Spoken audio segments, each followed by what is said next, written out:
अपरा एकादशी बहुत ही पुण्य देने वाली, बड़े बड़े पापों को कष्ट देने वाली है। जो अपरा एकादशी का व्रत करते हैं वे संसार में प्रसिद्ध हो जाते हैं। पर स्त्रीगमन आदि सब पाप अपरा के व्रत करने से नष्ट हो जाते हैं। झूठी गवाही देने वाले, झूठी प्रशंसा करने वाले, कम बोलने वाले, मिथ्यावेद पाठी, कपटी, वैद के ये सब नरकगामी होते हैं।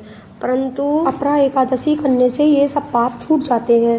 श्री कृष्ण जी युधिष्ठिर से अपरा एकादशी की महिमा सुनाते हुए कहते हैं कि मैं अपरा की महिमा कहता हूँ, उसे सुनो।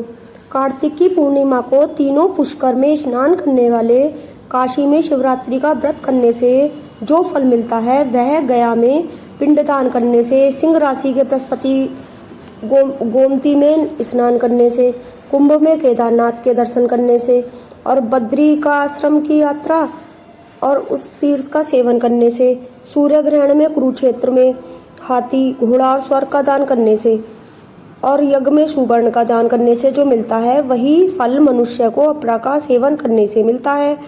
अर्ध प्रसूता गौ, सुवर्ण और पृथ्वी दान करने से जो फल मिलता है वही फल मनुष्य को अपरा एकादशी करने से मिलता है। यह पाप रूपी वृक्ष को काटने के लिए कुल्हाड़ी और पाप रूपी ईंधन को जलाने के लिए अग्नि के समान है।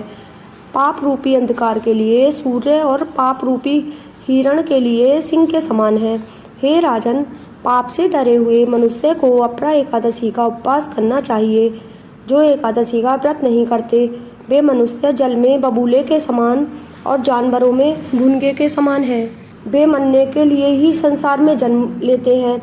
अपरा एकादशी का व्रत और वामन देव जी की पूजा करके मनुष्य सब पाप से छूटकर विष्णु लोक को जाते हैं। हे राजन, संसार के हित के लिए यह महात्म्य मैंने तुमसे कहा है। इसके पढ़ने और सुनने से सब पाप छूट जाते हैं।